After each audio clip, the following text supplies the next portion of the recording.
মাঙ্গলিক দোষ নিয়ে অনেকেই বিবাহিত জীবনে বিভিন্ন রকম সমস্যার সম্মুখীন হন।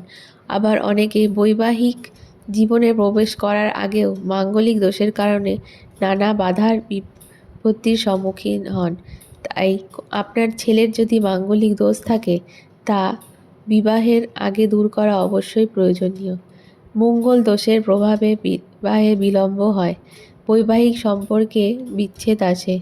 মঙ্গলের প্রভাবযুক্ত ব্যক্তি অতিরিক্ত আত্মবিশ্বাসী করে তুলতে পারে, যার জন্য প্রচণ্ড পরিমাণে সে অস্থির এবং অ্যাগ্রেসিভ হয়ে উঠবে। মাঙ্গলিক ছেলের কিছু বৈশিষ্ট্য।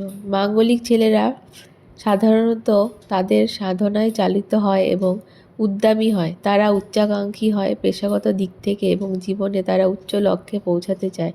তারা দৃঢ় ইচ্ছা শক্তি রাখে এবং একগুঁয়েমি তাদের মধ্যে দেখা যায়। তারা প্রচণ্ড পরিমাণে আবেগপ্রবণ হয়, যা তাদের শক্তিশালী সম্পর্কে অনেকভাবে নষ্ট করতে পারে।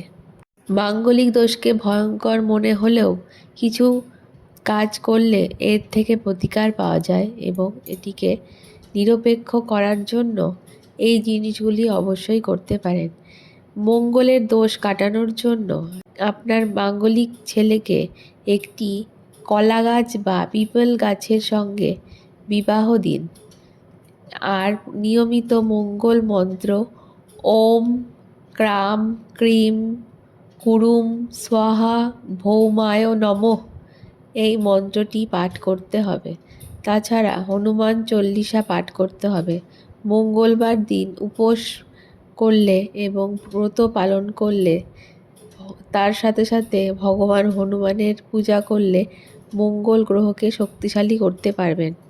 এর পাশাপাশি নবগ্রহের পূজা করলে বাকি গ্রহগুলিকে শক্তিশালী করে মঙ্গলের খারাপ দিকটিকে প্রশমিত করা যায়। কোনো অভিজ্ঞ জ্যোতিষীর পরামর্শ অনুযায়ী ডান হাতের আঙুলে প্রবাল রত্ন অথবা মুগা পরলে মঙ্গল গ্রহের ইতিবাচক শক্তি আসে বলে বিশ্বাস করা হয়ে থাকে। মঙ্গল শান্তির পূজাও আপনারা করতে পারেন মাঙ্গলিক দোষ কাটানোর জন্য। কোনো দরিদ্র ব্যক্তিকে লাল রঙের জিনিসপত্র যেমন লাল কাপড়, লাল মিষ্টি, লাল মুসুর ডাল ইত্যাদি দান করলে মাঙ্গলিক দোষ থেকে মুক্তি পাওয়া যায়। এছাড়া মঙ্গলের আশীর্বাদ পেতে পশু পাখিদের খাবার দান করুন এবং তার শুভ ফল পান। সবশেষে নিজের ব্যক্তিত্বের উপর কন্ট্রোল আনুন। আপনারা তার জন্য মাঝে মাঝে মেডিটেশন করতে পারেন, যাতে আপনাদের মন স্থির থাকবে। এই মাঙ্গলিক দোষ কাটানোর বিভিন্ন রকমের টোটকা আরও কিছু আমাদের চ্যানেলে উপলব্ধ আছে।